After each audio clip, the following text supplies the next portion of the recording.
Bonjour à tous et bienvenue. Cette semaine, j'ai envie de changer un petit peu de sujet. On va quitter les plantes comestibles du gazon et on va aller voir ensemble comment on peut mettre en place une zone de culture quand on part d'un gazon. Quand on arrive sur un nouveau terrain, dans un nouveau jardin, comment avec un minimum de travail, on peut mettre en place des zones de culture pérennes dans lesquelles on n'aura pas besoin de revenir travailler son sol. Donc moi, je vais vous montrer un petit peu comment je fais. Alors je pars, on va voir ensemble, mais je pars sur le principe de travailler le moins possible mon sol, grelinage simplement, et après fort paillage. J'en profiterai pour vous présenter qu'est-ce que j'ai semé dans ces zones déjà au tout début du printemps, voir un petit peu comment ça a évolué, et je vous montrerai un petit peu les graines que je produis moi-même depuis quelques années, et pourquoi je trouve que c'est excellent de pouvoir justement cultiver ses propres graines, produire ses propres graines. Allez, c'est parti, on va aller voir ça dehors.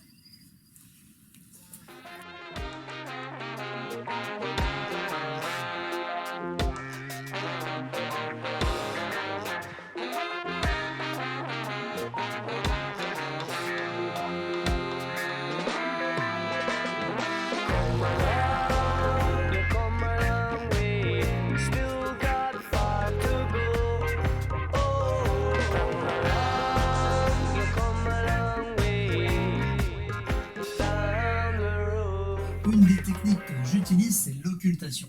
Je récupère diverses planches, des ardoises, des tapis et autres que je dispose au sol là où je souhaite cultiver. Et au bout de quelques semaines, l'herbe qui est en dessous est dégradée. Et ce qui est génial, c'est qu'on a plein d'organismes qui vont remonter au niveau du sol, comme des vers de terre, qui vont décompacter mon sol naturellement. Et ils le font bien mieux que moi. Et en même temps, ils vont me nourrir, ils vont amender la terre. Et une fois que ça c'est fait, tout ce qui me reste à faire derrière, c'est un léger décompactage. Et pour ça, j'utilise la grelinette, que je me sers vraiment sur une fine épaisseur, pour simplement décompacter un peu mon sol. Je retourne un petit peu des mottes encore enherbées qui vont rester en décomposition. Et éventuellement, je vais désherber des plantes un petit peu gênantes, type des chiens dents, des plantes qui ont des pivots importants, type pissenlit, porcelle, et autrement le reste, ça se décompose naturellement. Une fois le grelinage et le désherbage terminés, je viens mettre ce que j'ai en matière organique. Alors là, j'avais du compost de maison, pas trop décomposé, mais c'est pas grave, ça a bien fait l'affaire.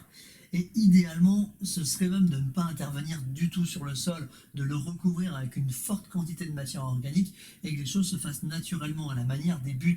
Mais pour ça, il faut énormément de matière organique, il faut du bois, il faut de la paille, de la terre, compost à profusion, et j'ai pas forcément tout ça sur place. Mais l'idéal, ce serait ça.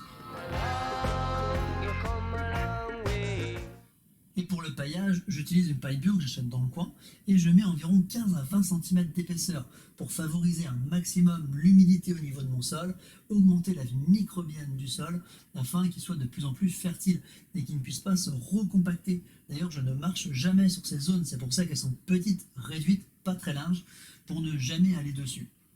Et c'est la garantie justement pour ne pas avoir besoin de retravailler son sol.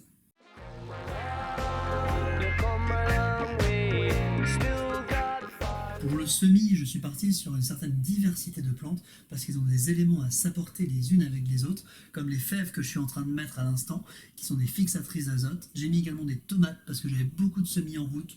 J'ai mis du quinoa, du maïs, de la lavater, toute une diversité. Et après, je vais voir au fil du temps comment ça se développe et qu'est-ce que je peux rajouter. En ce qui concerne les semences, on produit un maximum nous-mêmes. Ici, on a le maïs popcorn. Ce qui est génial avec ces plantes-là, et c'est pareil avec le quinoa par exemple, c'est qu'on est tout de suite dans l'abondance de graines. Dès la première année, on va pouvoir en récolter vraiment beaucoup, ce qui nous permet à nous de partager avec des proches, des amis, mais également de produire nous autant qu'on le souhaite. Et ça, c'est vraiment génial.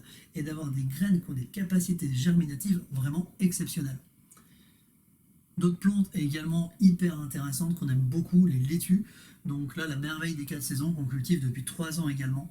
Et à l'heure d'aujourd'hui, on est dans l'abondance au niveau de cette salade.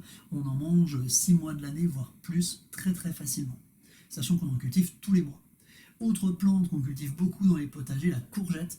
Et là, c'est pareil, ne serait-ce qu'un fruit qu'on conserve pour les graines va nous en apporter suffisamment pour cultiver amplement l'année suivante et pouvoir en donner autant qu'on le souhaite. D'autres plantes, par exemple, très faciles à cultiver pour les graines, le haricot. Là, celui-ci également depuis 2-3 ans. Il a une capacité germinative hyper forte, hyper intéressante. Il va être de plus en plus productif également. Alors pourquoi on me dit qu'il faut constamment racheter des semences? Parce que d'une part, les revendeurs de semences conventionnelles vous diront que produire ses propres semences, ça ne marche pas, parce que les plantes seront forcément dégénératives. Et en effet, quand vous achetez des graines dans le commerce, ces graines-là seront stériles d'une part. Si vous arrivez à les reproduire, de toute façon, seront dégénératives. Elles sont polluées par des engrais et des pesticides. Et surtout, en fait, racheter des semences tous les ans, ça rapporte énormément d'argent aux industries semencières. Alors que de cultiver ses propres semences, ça ne coûte rien. Au contraire, ça va créer de la biodiversité, ça va recréer des espèces, ça va permettre à chacun de retrouver son autonomie, de reprendre en main son alimentation.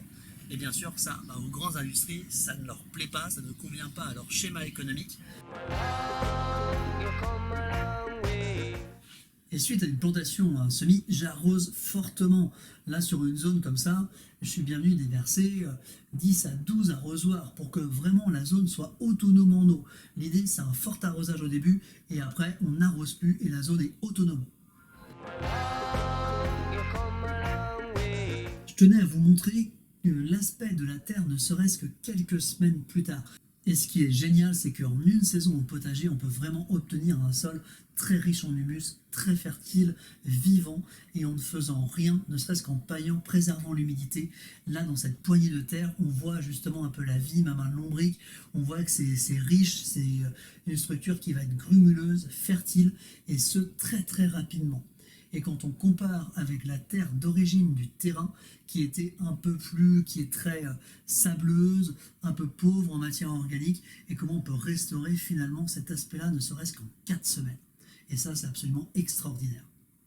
Alors c'est tout pour aujourd'hui. Ce que je voulais particulièrement partager avec vous dans cette vidéo, c'était justement d'appuyer sur le fait qu'on peut produire une alimentation saine, sans chimie, sans pesticides, sans travailler son sol, en respectant la vie, en utilisant du paillage, en produisant ses propres semences, en cultivant de la diversité, de la biodiversité au jardin.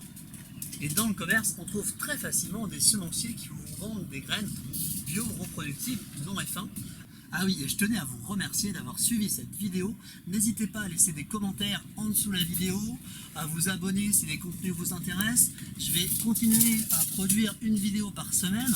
La semaine prochaine, je continue sur la thématique de la salade du gazon, avec encore toute la diversité qu'on peut y retrouver, toutes ces plantes comestibles. Et au fur et à mesure, il y aura également d'autres vidéos en lien avec le potager. Allez, à bientôt!